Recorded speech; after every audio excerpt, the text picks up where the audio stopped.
In the darkest hour of the Second World War, the German war machine seemed unstoppable. It was powered by a weapon that wasn't a tank, or a battleship, or a bomber.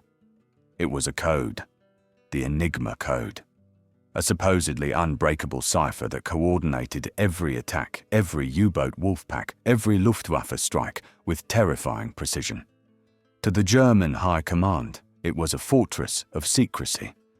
But what they didn't know, what nobody knew, was that Britain had its own secret weapon. Not an army of soldiers, but a hidden army of minds. Misfits, mathematicians, chess champions, and crossword puzzle experts, all concealed in a quiet country mansion. They were Britain's deadliest secret, a secret so vital their very existence was denied for 30 years after the war. And by the end of this video, you will understand how these unsung heroes pulled off the greatest intellectual heist in history, shortening the war by years and saving millions of lives. The story begins not on a battlefield, but with a piece of real estate, Bletchley Park, a sprawling, peculiar Victorian estate in Buckinghamshire.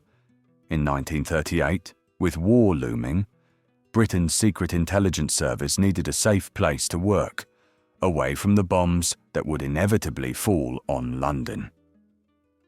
They found Bletchley Park, perfectly located between Oxford and Cambridge, the two universities that would provide the brainpower for the coming fight. There was just one problem. The government couldn't afford it.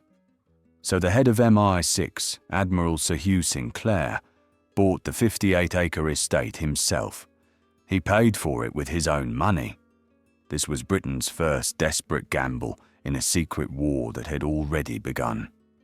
The first arrivals were disguised as a shooting party to avoid suspicion, but they weren't there to hunt game. They were there to hunt secrets. Their target was the Enigma, a machine of terrifying complexity, an electromechanical rotor cipher machine. To put it simply, for every letter an operator typed, the machine's internal wiring, its rotors and plug board, would scramble it into a different letter. With 159 quintillion possible settings, changing every single day at midnight, cracking it was considered a mathematical impossibility. The Germans trusted it completely. It was the backbone of their Blitzkrieg, and for Britain, standing alone against the might of the Nazi Empire, it was a wall of silence that had to be breached, or the nation would starve and surrender.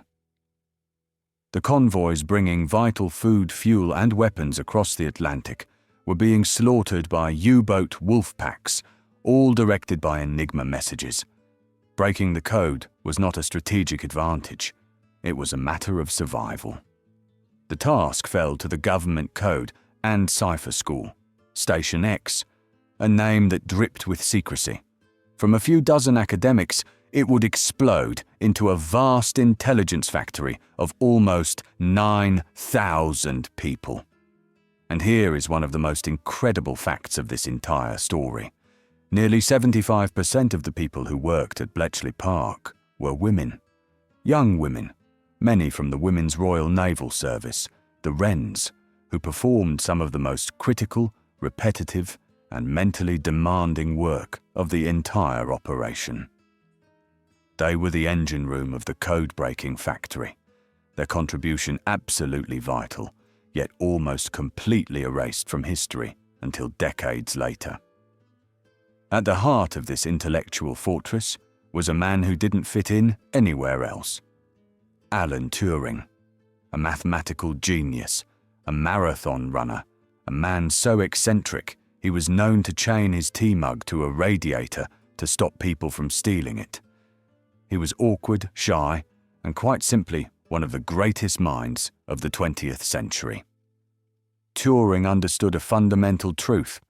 To defeat a machine, you had to build a machine. He took crucial early work done by brilliant Polish mathematicians who had achieved the first breakthroughs against Enigma before the war and took it to a whole new level.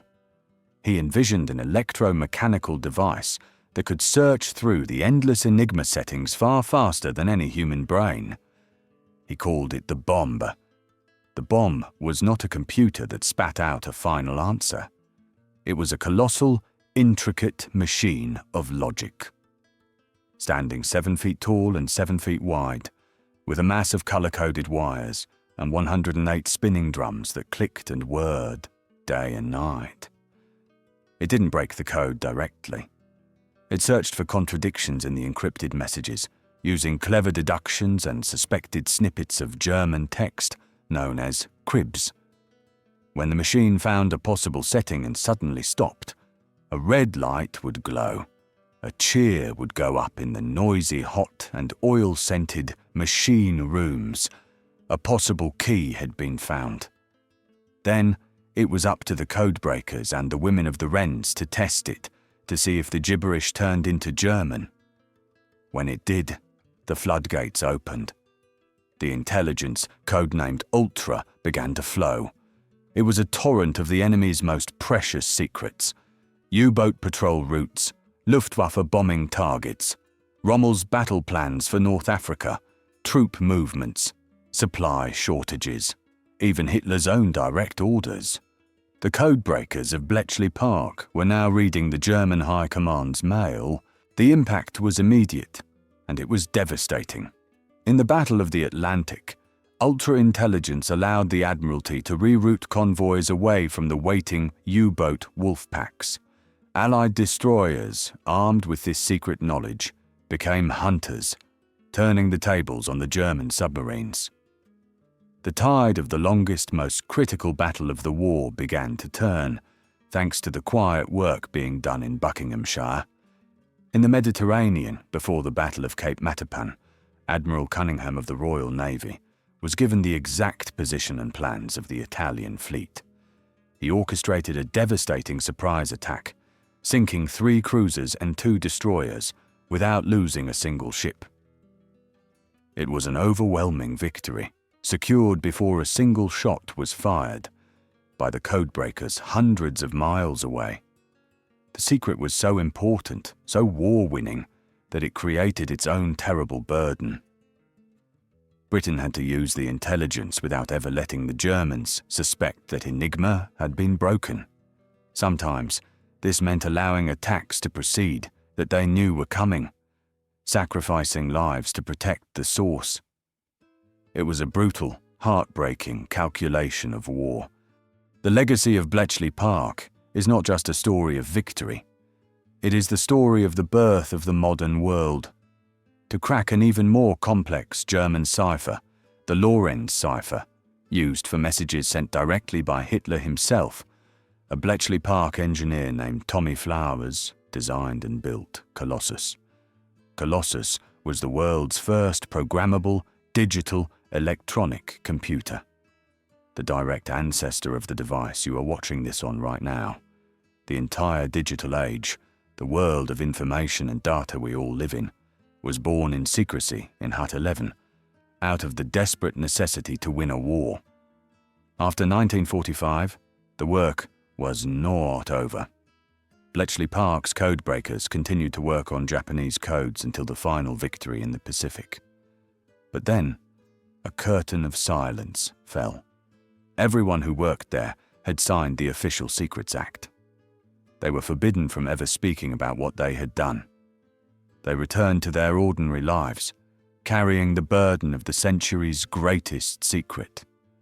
Their friends, their families, their children never knew the role they played in saving the free world. For 30 years, their achievements were officially non-existent. The story of Bletchley Park is the ultimate testament to British ingenuity.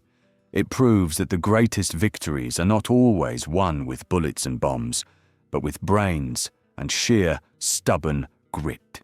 It was a victory won by misfits and masterminds, by ordinary women and eccentric geniuses who, together, in secret, became the quiet heroes who saved the world. Their legacy is a powerful reminder that Britain's greatest weapon has always been its people. Not just the soldiers on the front line, but the masterminds in the shadows, fighting the secret wars that define our nation's past and will continue to shape its future.